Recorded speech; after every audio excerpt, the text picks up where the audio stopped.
जोहार, नमस्कार। मैं जया प्रभा महतो हूँ। रांची, झारखंड के एक स्कूल में शिक्षिका हूँ।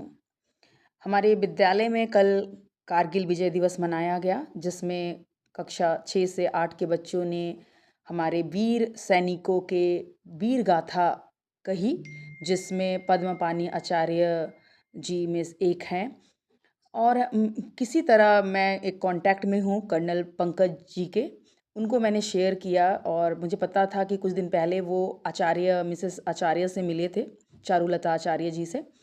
तो मैंने वो उनको दिया कि सर प्लीज़ आप ये स्टोरी जो मेरे बच्चों ने मेरे स्कूल में प्रस्तुत किया है, आप उन्हें भेज दीजिए।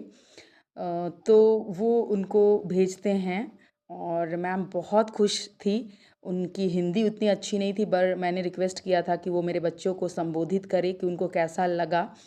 तो उन्होंने हिंदी में हमारे बच्चों को ब्लेसिंग भेजा है और ये कहा कि 27 साल हो गए उनके गए हुए, पर अभी भी अगर उनको कोई याद करता है तो हमें बहुत खुशी होती है। और ख़ासकर हमारे जो बच्चे हैं, न्यू जनरेशन है, वो उनको जान रहे हैं, उनके कहानी को पढ़ रहे हैं, उन्हें श्रद्धांजलि दे रहे हैं।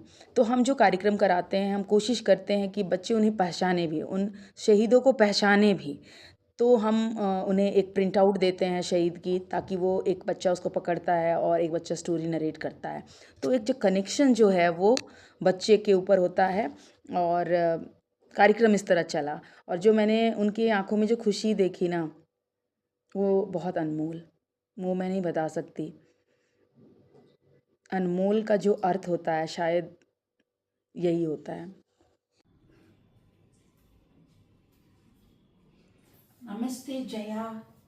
आज सुबह सुबह कर्नल गोयल ने आपके बच्चों को जो कोई मेजर आचार्य के बारे में जो कोई बताया, उसका वीडियो हमारे साथ शेयर किया। बहुत खुश लगा। देखिए कि एक परिवार के लिए एक बहुत बड़ा आशीर्वाद है। कोने कोने पे अपना देश का जो कोई शायद जवानों के बारे में सब बच्चे जानकारी लेते, उनके बारे में बोलते। हम परिवार उसको सुन के बहुत खुश हो जाते। वो तो इस दुनिया में नहीं है, बट 27 ईयर्स हो गया है कि उन सबको नाम याद करके उनके बारे में बोलना तो बहुत बड़ी बात है। मैं आपका आपका स्कूल को, स्टाफ को धन्यवाद करती हूँ कि ये सब चीज़ आपके बच्चे में लेकर आने के लिए। मेरा आशीर्वाद और मेरा धन्यवाद आप सब बच्चों को, आपका स्कूल के सबको। भगवान करें हम जल्दी आपका स्कूल विजिट करके सब बच्चों को खुद मिलके आशीर्वाद दे पाऊंगी। Thank you so much Jaya. Please congratulate all the students. Happy Vijay Diwas. Vijay दिवस का शुभकामना आप सबको। जय हिंद। आ गया पूरा। कारगिल की धरती आज भी उनका नाम पुकारती है। हर हवा वीरों की बहादुरी की कहानी सुनाती है, जो हंसते हंसते देश पर अपना जीवन न्यौछावर कर गए। भारत माँ आज भी उन पर गर्व जताती है। आदरणीय प्रधानाचार्य महोदय, शिक्षकगण और मेरे प्रिय साथियों, आप सभी को मेरा नमस्कार। मेरा नाम मीनाक्षी कुमारी है। मैं कक्षा 7वीं की छात्रा हूँ। आज मैं आपको कारगिल युद्ध के एक ऐसे वीर योद्धा की कहानी सुनाने जा रही हूँ, जिन्होंने अपने कर्तव्य को अपने से भी बड़ा माना। यह कहानी है परमवीर चक्र से सम्मानित कैप्टन पद्मपाणि आचार्य की। कैप्टन पद्मपाणि आचार्य बचपन से ही अनुशासित, साहसी और देशभक्त थे। उनके पिता भी भारतीय सेना में थे, इसीलिए बचपन से ही उन्होंने सीखा कि देश की सेवा सबसे बड़ा धर्म है। साल 1999 में कारगिल युद्ध शुरू हुआ। दुश्मन ने भारत की कई ऊंची चोटियों पर कब्जा कर लिया था। कैप्टन पद्मपाणि आचार्य 2 राजपूताना राइफल्स के अधिकारी थे। उन्हें एक अत्यंत कठिन मिशन मिला, उन्हें दुश्मन के मजबूत ठिकानों पर कब्जा करना। युद्ध के कुछ समय पहले उन्होंने अपने पिता को एक पत्र लिखा। उसमें उन्होंने लिखा, यदि मुझे देश के लिए अपने प्राण भी देने पड़े तो मुझे उस पर गर्व होगा। यह केवल शब्द नहीं थे, उनके जीवन का संकल्प था। कारगिल की पहाड़ियों पर रात के अंधेरे में उनकी टुकड़ी आगे बढ़ रही थी। सामने दुश्मन के मशीन गनों से लगातार गोलियां चल रही थी। हर एक कदम पर जान का खतरा था। कैप्टन पद्मपानी आचार्य सबसे आगे चल रहे थे। वे अपने साथियों का हौसला बढ़ाते रहे और एक एक करके दुश्मन के बंकरों पर हमला करते गए। युद्ध के दौरान वे गंभीर रूप से घायल हो गए, फिर भी उन्होंने पीछे हटने से इनकार कर दिया। उन्होंने अपने साथियों को आगे बढ़ने का आदेश दिया और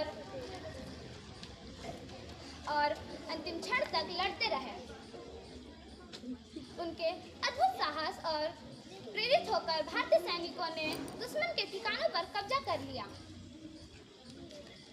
28 जून 1999 को कैप्टन पद्मपानी आचार्य मातृभूमि की रक्षा करते हुए वीरगति को प्राप्त हो गए। उस समय उनकी पत्नी गर्भवती थी। उन्होंने अपने संतान का चेहरा भी नहीं देख पाए, फिर भी उन्होंने पूरे देश को बता दिया कि राष्ट्र सबसे पहले है। उनके असाधारण वीरता और सर्वोच्च बलिदान के लिए भारत सरकार ने उन्हें मरणोपरांत परमवीर चक्र देश का सर्वोच्च युद्धकालीन वीरता सम्मान प्रदान किया। प्रिय साथियों, कैप्टन पद्मपानी आचार्य हमें सिखाते हैं कि सच्चा साहस कठिन परिस्थितियों में भी हमें अपने कर्तव्यों का पालन करना है। उनका जीवन हमें देश प्रेम, अनुशासन, निष्ठा और बलिदान की प्रेरणा देता है। आइए हम सभी देश का सम्मान करेंगे, ईमानदारी से अपने कर्तव्यों का पालन करेंगे और भारत के जिम्मेदार नागरिक बनेंगे। शहीद कभी मरते नहीं, वे हर भारतीय के दिल में अमर रहते हैं।